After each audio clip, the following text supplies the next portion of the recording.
இந்த அண்டார்டிகாவை பொறுத்த வரைக்கும் விஞ்ஞானிகள் 4 கிலோமீட்டர் ஆழத்துக்கு அந்த பனிக்குள்ள ட்ரில் பண்ணி தொடர்ந்து செக் பண்ணிட்டே இருக்காங்க. அப்படி பார்த்ததுல நிறைய அதிசயமான விஷயங்களை கண்டுபிடிச்சிருக்காங்க. என்னன்னா, இப்போ அண்டார்டிகா கண்டம் முழுக்கவே சராசரியா 2 கிலோமீட்டர் திக்னஸுக்கு இந்த பனிப்பாறைகள் மொத்தமா சூழ்ந்திருக்கு. அந்த பனிப்பாறைகளுக்கு கீழே ஒரு 3லேருந்து 4 கிலோமீட்டர் ஆழம் வரைக்கும் போய் பார்க்கும்போது அங்க 600க்கும் அதிகமான ஏரிகள் இருக்கிறத கண்டுபிடிச்சிருக்காங்க. இப்போ ஒரு கண்டமே இவ்வளோ பெருசா உங்களுக்கு மொத்தமாவே அப்படியே உறைஞ்சு போயிருக்கு.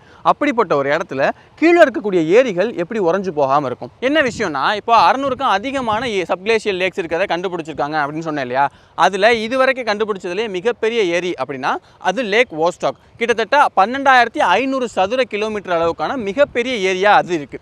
இப்போ இந்த ஏரி எங்க இருக்கு அப்படின்னு பார்த்தோம்னா, அந்த பனிக்கு கீழே 4 கிலோமீட்டர் ஆழத்துல அது இருக்கு.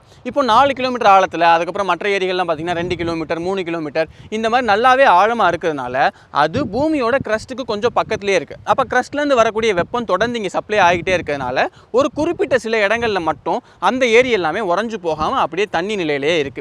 இது போக இன்னொரு முக்கியமான காரணம் இருக்கு இதுக்கு. அது என்னன்னா, மேலே 2-3 கிலோமீட்டருக்கு மேலே அந்த பனியோடைய அழுத்தம் தொடர்ந்து வந்துகிட்டே இருக்கு. அப்படிங்கிறதுனால அது மிகப்பெரிய ப்ரெஷரை அந்த தண்ணிக்கு கொடுத்துக்கிட்டே இருக்கு. அப்போ அந்த தண்ணியோடைய ஃப்ரீசிங் பாயிண்ட், அதாவது அதோடைய உரைநிலை மாறுபடுது. பொதுவாக தண்ணியை பொறுத்த வரைக்கும் 0 டிகிரி செல்சியஸ்லேயே அது உறைஞ்சு போயிடும். ஆனால் இங்கே ப்ரெஷர் ரொம்பவே அதிகமாக இருக்கிறதுனால அதோடைய உரைநிலையும் மாறுபடுது. இன்னொரு பக்கத்துலேருந்து இந்த வெப்பம் வந்துகிட்டே இருக்கிறதுனால இந்த மாதிரி நிறைய இடங்கள்ல அந்த ஏரி உறைஞ்சு போகாம அப்படியே நீர்நிலையாவே அப்படியே தொடர்ந்து இருந்துகிட்டே இருக்கு. இதுவரைக்கும் 600க்கும் அதிகமான ஏரிகளை கண்டுபிடிச்சிருக்காங்க. இன்னும் இந்த அண்டார்டிகாவை பத்தி நிறைய ஆய்வு பண்ண இன்னும் அதிகமான ஏரிகளை கண்டுபிடிக்க முடியும் அப்படின்னு ஆய்வாளர்கள் சொல்றாங்க. முழுக்க பனியால சூழ்ந்திருக்கக்கூடிய இவ்வளோ பெரிய அண்டார்டிகா கண்டத்துல தான் ஒரு குறிப்பிட்ட இடத்துல மட்டும் இந்த மாதிரி சிவப்பு நிறத்துல ஏதோ ஒன்று தொடர்ந்து வெளியே வந்துகிட்டே இருக்கு. இது என்னவா இருக்கும் அப்படின்னு ஆராய்ச்சி பண்ணி பார்க்கும்போது தான்